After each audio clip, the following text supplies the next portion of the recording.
बंधुगण नमस्कार मु देवेश दास आपनकु स्वागत करुछि मो चैनल मस्ती टाइम को। आसंतु आमे आजि जानिबा मकर राशि लोकंक पाई 2025 जुलाई मास रे शनिदेव आपनकर आकस्मिक धन लाभ रो जोग बनौछंती। एहा कहिबा पूर्वरु मोर अनुरोध कि टिके मो वीडियो को लाइक और चैनल को सब्सक्राइब कर दियंतु प्लीज। बंधुगण ध्यान दियंतु मकर राशि पाई 2025 जुलाई मास मिश्रित हेबाकु जाउछि, जेउथिरे किछि क्षेत्र रे भल सफलता मिलिबो एवं किछि क्षेत्र रे सतर्कता अवलंबन करिबाकु पड़ी पारे।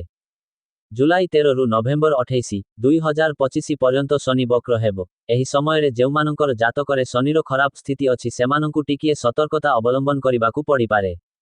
तथापि सामग्रिक आत्मविश्वास भल रहिबो एवं रोग एवं शत्रुमानंक ठारु मुक्ति मिलिबो। मोटामोटी भावे जुलाई मास मकर राशि पाई उन्नति एवं स्थिरतार समय, केवल किछि क्षेत्र रे सतर्कता एवं संयम अवलंबन करिबार आवश्यकता रहिछि। आकस्मिक धनलाभ जेहेतु शनि मकर राशि उपरे घुरी बुलुछंती, कुंभ राशि समय रे एहा मकर राशि पाई द्वितीय चिन्ह, तेणु आपनंकु अप्रत्याशित धन लाभ मिली पारे। एहा अटकी रहिथिबा अर्थ फेरस्त पाइबा किंबा अन्य कौनसी उत्सरु आय वृद्धि रूपरे होई पारे। आर्थिक स्थिति को सुदृढ़ करिबा बक्री शनिको प्रभाव द्वारा आपनंको आर्थिक स्थिति सुदृढ़ होई पारिबो। आपण भल अर्थ उपार्जन करिबे एवं संचय करिबारे मध्य सफल हेबे। क्यारियरर गुरुत्वपूर्ण निष्पत्ति आपनंको क्यारियर संबंधी किछि गुरुत्वपूर्ण निष्पत्ति नेबाकु पड़ी पारे, जहा आपनंको पाई लाभदायक प्रमाणित हेबो। आपण निज कथाबार्तार प्रभाव देखिबे, जहा आपनंको वृत्तिगत जीवन रे लाभदायक होई पारे। कठिन परिश्रमर फल जदि आपण धैर्य एवं संयम सहित काम करिबे, तेबे आपनंकु निज परिश्रमर संपूर्ण फल मिलिबो। चाकिरी और व्यवसाय रे लाभ मिलिबो। पारिवारिक सुख परिवारर परामर्श रे निया जाइथिबा निष्पत्ति आपनंको पाई भल प्रमाणित हेबो एवं घरे खुशीर वातावरण रहिबो।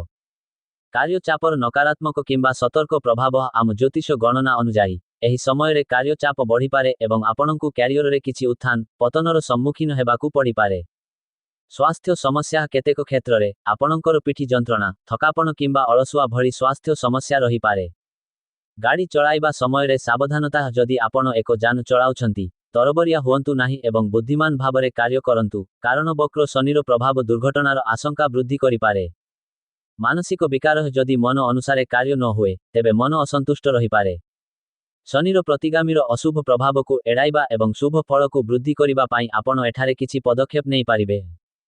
कला काउ एवं कला कुकुरमानंकु रुटी खुआइबा, शनि देवंकु संतुष्ट करिबा एवं तांको अशुभ प्रभाव को ह्रास करिबा पाई एहा एक प्रभावशाली प्रतिकार बोली विवेचना करा जाए।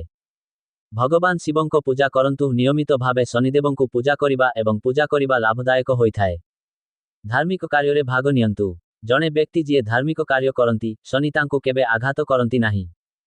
अभावी लोकंकु साहाय्य करंतु, दान करिबा एवं गरीब एवं अभावी लोकंकु साहाय्य करिबा शनिदेवंकु खुशी करे। मोटामोटी भावे मकर राशिर लोकमानंको उपरे शनिर नमनीयतार मिश्रित प्रभाव पड़िबो। गोटिए पटे एहा आर्थिक लाभ एवं क्यारियर उन्नतिर सुजोग आनी पारे, अन्य पक्षरे किछि आह्वान एवं कार्य चापर मध्य सम्मुखीन होई पारे।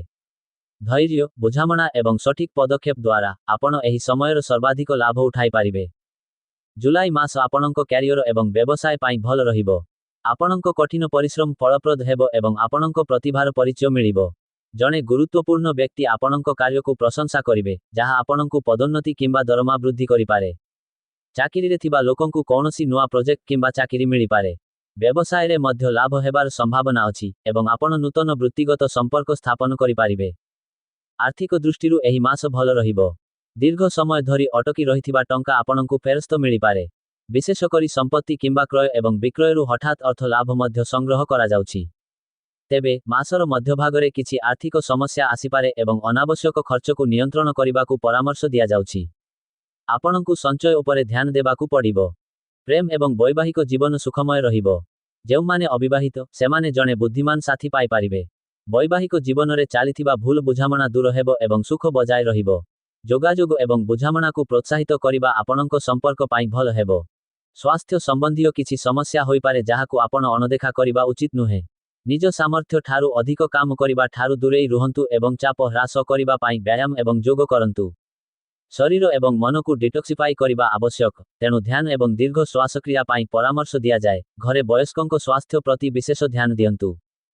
आपणंकर अंतर्दृष्टि संपन्न शक्ति वृद्धि पाइछि। धैर्य एवं सच्चोटतार सह कार्य करंतु, एहा दीर्घकालीन भित्तिरे लाभदायक हेबो। एक गोष्ठी प्रकल्प आपणंकु एक बड़ सुजोग देई पारे। मोर परामर्श आपणकर चिंताधारा एवं निष्पत्ति पूर्व अपेक्षा अधिक स्पष्ट करंतु। धन्यवाद।